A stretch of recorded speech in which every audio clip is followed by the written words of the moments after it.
जयराम जी की रउआ सबके 2 दिन के अंतराल के बाद रउआ सबसे मिले के मौका मिलत बा।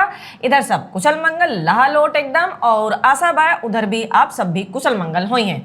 जैसे जैसे गर्मी बढ़त बा, गर्मी के पारा चढ़त बा, जैसे जैसे चुनाव के पारा चढ़त बा, कांग्रेसियन के मगज के भी पारा में खूब बढ़त बा, खूबे गर्मी चढ़ल बा। मतलब ऐसन ऐसन बयान कि हमके तो कबो कबो लगेला कि जो मुगलई घुट्टी वाले लल्ला हुआ और उनके राजनीतिक गुरु सैम पित्रोदा हुआ और मणिशंकर अय्यर हुआ, ई तीनों जन मिल के भाजपा के स्टार प्रचारक बन गए हुआ, ना कि मोदी जी, योगी जी और अमित शाह जी। काहे से कि जे तरह के बयानबाजी चलत बा इनके खेमा से, कांग्रेसियन के खेमा से, ओसे कहीं ना कहीं भयानक मदद मिलत बा भाजपा के। तो चलिए जानल जाए कि काहे हम ही कहत। असल में मामला कोनो नया नहीं खे, ई बा पुराना बयान, लेकिन ई रीसर्फेस होत बा। काहे से कि हाल फिलहाल इस तरह के बयानों की झड़ी लग गई है इनकी तरफ से, कांग्रेस के तरफ। तो भइल कुछ ऐसा कि कांग्रेस के नेता जन हुआ मणिशंकर अय्यर, अरे वह भाई जे भाजपा से निजात पाए के लिए मदद मांगे पाकिस्तान पहुंच गए रहना कि भाजपा को हटाने में आप हमारा सहयोग कीजिए। मतलब कितना ही गलतर सोच हो सकती है, कितना ही गलीच कोई हो सकता है। तो ये वह मणिशंकर हुआ, ये फिर से चर्चा में हुआ और एक मतलब भयानक चरण चुंबकी बयान दे ले हुआ। ठीक बा, चरण बा पाकिस्तान के और चुंबक बा इनके जीवा में लगल। जैसे पाकिस्तान के बात होला तैसे इनके जीवा जो है लपलपाए लगेला। ठीक है, तो ये तो इनकी पहली मोहब्बत है, सभी जानते हैं, और सच्ची वाली मोहब्बत है, इहो सब जानेला। ठीक है, तो इनकर जो बयान रहल कुछ इस प्रकार रहल, हम पढ़ के बताइला रउआ सबके। कहा था कि भारत को पाकिस्तान की इज्जत करनी चाहिए क्योंकि पड़ोसी मुल्क के पास परमाणु बम है। अगर हम उन्हें इज्जत नहीं देंगे तो वे भारत पर परमाणु हमला करने की सोचेंगे। तो इनके बयान के हिसाब से सबसे पहले हम ये बताई दे कि भिखारिन, जो भिखारी लोग हो ना, उनके काहे के वो इज्जत दे भाई। काही बड़का बड़का इनकर साइंसदान हुआ, सबकी इज्जत करे लायक हुआ का। रउआ सबके एक जानकारी दे दी, बहुत महत्वपूर्ण जानकारी बा कि पाकिस्तान के जो परमाणु कार्यक्रम बा ओका 1974 से अरब द्वारा फंडिंग चलत बा। मतलब वहां भी वो भीख ही मांग रहे हैं, तो बहुत स्टैब्लिश भिखारी हुआ सर। ठीक है ना, मतलब आप ये देखिए कि ये लोग जो कि यूएन में जाकर कोट करते हैं कांग्रेस के बयानों को, स्पेशली राहुल लल्ला के बयान को इमरान खान ने कोट किया था जब 370 हटावल गए रहल। तो जिस तरह की बयानबाजी कांग्रेसी और साथीदार दल के जो सपोला हुआ वो सब करेला ना, कि शर्त लगा लेते हैं हम कि कौनो पाकिस्तानी नेता यदि ऐसा कैले होत कि पाकिस्तान से आकर भारत में वहां के लिए जहर उगलता, गद्दारी भरी बातें करता, तो शर्त लगा लीजिए कि वो व्यक्ति की इतनी हिम्मत तो नहीं होती कि वो वापस लौटकर अपने देश चला जाता, और चला जाता तो नोट कई के धैले कि सेना उनकर छितरा छितरा कई देत, ऐसे ना छोड़त। यह बयान से मिलता जुलता कुछ बयान अभी कुछ दिन पहले अपने जो सीनियर अब्दुल्ला हुआ उनकर भी जीवा लपलपायल रहल। ठीक है ना, कि पाकिस्तान ने चूड़ियां नहीं पहन रखी हैं, उनके पास भी परमाणु हथियार हैं। ठीक है, पाकिस्तान जब चाहे हम पर हमला कर सकता है।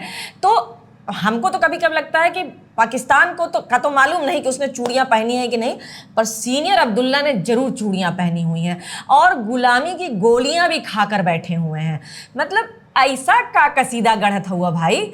मतलब ई कुल एक थरिया का चट्टा बट्टा हुआ, तुष्टिकरण हो, अपीजमेंट हो, मतलब के लिए कुल इतना गिर गया हुआ कि इनकर अंदाजा लगाना कि कितना अधिक ये उनके चरण वंदन करने में अपने आप को गिरा देंगे, या आप सामान्य व्यक्ति के अंदाजे के बाहर है इसको गेस कर पाना। ठीक है, इसी संदर्भ में एक बिल का आपको हम विवरण बताना चाहेंगे। ये बिल आया था कि जो सांप्रदायिक हिंसा होती है, जो लक्षित और सांप्रदायिक हिंसा होती है, उसके निवारण हेतु 2011 में ये बिल लाने की कोशिश की गई थी। और एक सार ई बा जो बिल रहल, एक सार ई रहा जिसको काला कानून भी कहा गया था, काला विधेयक भी कहा गया था। पूरे जो विधेयक रहल एक सार ये रहल कि भाई जब भी कहीं सांप्रदायिक हिंसा होई तो ई मान के चलल जाए कि बहुसंख्यक ही ओकरे लिए जिम्मेदार है, यानी कि किसी भी प्रकार का हिंसा होती है उस दौरान, सांप्रदायिक हिंसा होती है, तो उसके लिए जिम्मेदार कौन होगा? बहुसंख्यक वर्ग होगा। तो ये तो आपने पहले से ही लेबल कर दिया है कि बहुसंख्यक वर्ग ऐसा होता है। हमके तो लगत है कि ऐसे ई प्रकार के शासन से बेहतर, कांग्रेस के शासन से बेहतर तो हमके लगत है कि औरंगजेब के शासन रहल हुई, जहां कम से कम एक क्लियर कट एजेंडा तो रहल। यहाँ तो कुछ और ही चल रहा है। तो कुल मिला के ऐसा लगत बा कि ये जो प्रस्तावित विधेयक रहल, ये खाली अल्पसंख्यक के वोट बैंक मजबूत करे के लक्ष्य लेकर और हिंदू समाज, हिंदू संगठन और जो हिंदूवादी नेता हुआ उनके कुचले बदे तैयार कई गए रहल। ठीक है ना? ये पूर्णतया कोई भी सामान्य दिमाग का व्यक्ति यही मानेगा, चाहे वो जिस धर्म को बिलोंग करता हो, वो यह मानी कि ये पूर्णतया संविधान विरोधी और राष्ट्र विरोधी बा। ई बा इनकर चाल चलन। फिर होला रुदाली रुदन की ईवीएम हैक हो गया। ठीक है, इसी प्रकार से एक सच्चर रिपोर्ट आई थी 2005 में, कभी मौका लगेगा तो गूगल करके पढ़िएगा। ठीक है, ये सरकार की जिम्मेदारी होती है कि जो गरीब हैं, जो वर्ग आर्थिक रूप से उतने उन्नत नहीं है, उत्कृष्ट नहीं है, उनके अपलिफ्टमेंट के लिए कार्यक्रम चलाना ये सरकार। लेकिन गरीबी का कौन सा धर्म होता? हम तो कहते हैं ना तो गरीबी का धर्म होता है, ना स्त्री का कोई धर्म और जाति होती। किस प्रकार से सच्चर जो कमेटी बनी थी, आप देखिएगा कि किस प्रकार की अनुशंसाएं की गई थी, किस प्रकार के प्रावधान रखे गए थे, उसको पढ़िएगा जरूर, तब आपको पता चलेगा कि इनका दिमाग चलता कैसे है। ठीक है ना? और फिर उसके बाद रोना होता है कि ईवीएम हैक हो गया। मतलब आज भी जब दीदी भैया दोनों मिलके वेल्थ डिस्ट्रीब्यूशन की बात करें ना, कभी इनका जो पूर्व प्रधानमंत्री रहना ना, देश के संसाधनों का पहला हक जो अल्पसंख्यकन के बा, कभी अल्पसंख्यक आरक्षण को लाने की बात करती हैं। जो आजकल चुनाव में इन्होंने नया ट्रेंड निकाला है ना कि हर एक भाषण के साथ कुछ ऐसा छोड़ दो जनता में, कुछ ऐसा छोड़ दो मार्केट में कि लोग बिल्कुल बावले हो जाएंगे। अरे वाह, ये आएंगे तो ये कर देंगे। अरे सब तुम्हारा चरित्र समझ रहा है। मतलब वेल्थ डिस्ट्रीब्यूशन की बात की आपने, ठीक है, फिर आपने कहा कि उनको हम उनका पहला हक है, ये तो उनके पूर्व प्रधानमंत्री कह के जा ही चुके हैं। ठीक है, फिर आप आरक्षण कह रहे हैं उनको देने के लिए। और के भूल सकेला कि भाई लल्ला की जो ज्ञानवर्धक वाणी की प्रतियोगी परीक्षा में किस जाति के लोगों को पेपर सेट करना है, किस जाति के लोगों को पेपर सेट करना चाहिए, ओकर फायदा नुकसान कुल बताऊना। कभी महाभ्रष्टाचारी, महानीच जिसको बोला जाएगा राजनीति में, उससे ज्यादा मुझे नहीं लगता कि कोई भी ऐसा चेहरा होगा जिससे जनता नफरत करती होगी, उसके भी समर्थन में आप कूद आए। ठीक है, केजरीवाल के समर्थन में। कभी कोविशील्ड का ही विरोध करने लग गए।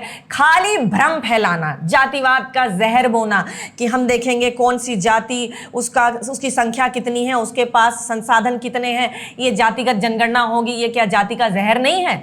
और सनातन का विरोध, ये कांग्रेस के अगर 4 पिलर है तो उसमें से 2 प्रमुख पिलर है। ठीक है, जातिवाद का जहर और सनातन का विरोध।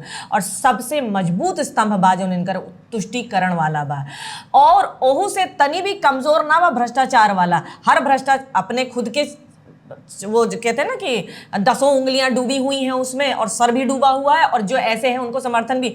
भाई ऐसा आप क्या समाजवाद ला रहे थे कि झारखंड के जो ग्रामीण विकास मंत्री हैं आलमगीर आलम जी, उनके निजी सहायक के नौकर के घर में गड्डी पे गड्डी बरामद होत बा। भाई मतलब एक समय था कि मैं वहां पर थी रांची में, और मुझे याद है रघुबर दास जी, आप लोग कितने पूर्वाग्रह से ग्रसित होते हैं।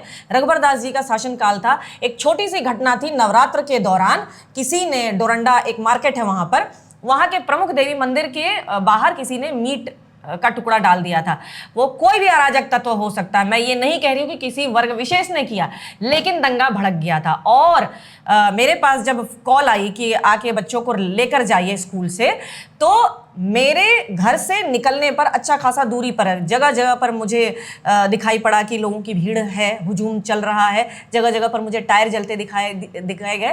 पूरी सुरक्षा से मैं वहां पहुंच भी गई, वहां से बच्चों को लेकर घर भी आ गई, और 6 घंटे के अंदर अंदर पूरी रांची को उन्होंने तब्दील कर दिया था सेना छावनी में, और बिना किसी जान माल की हानि हुए तुरंत का तुरंत पूरा सिस्टम लग गया था और एक भी अप्रिय घटना नहीं हुई थी। इसे कहते हैं सुशासन। और आप देखिए, आप समाजवाद फैला रहे हैं, आपके तो जो मंत्री हैं, उनके जो निजी सहायक हैं, उनके नौकर के घर में, मतलब आप भी सोच रहे हैं ना, मतलब आपकी मंशा गलत नहीं है भाई। ये भी तो हो सकेला ना कि वेल्थ डिस्ट्रीब्यूशन स्कीम के चक्कर में पहले पैसा बटोरल गई कि गरीबन के बांट दिहल जाए, लेकिन खबर लग गई ईडी के और रुपया पकड़ा गई।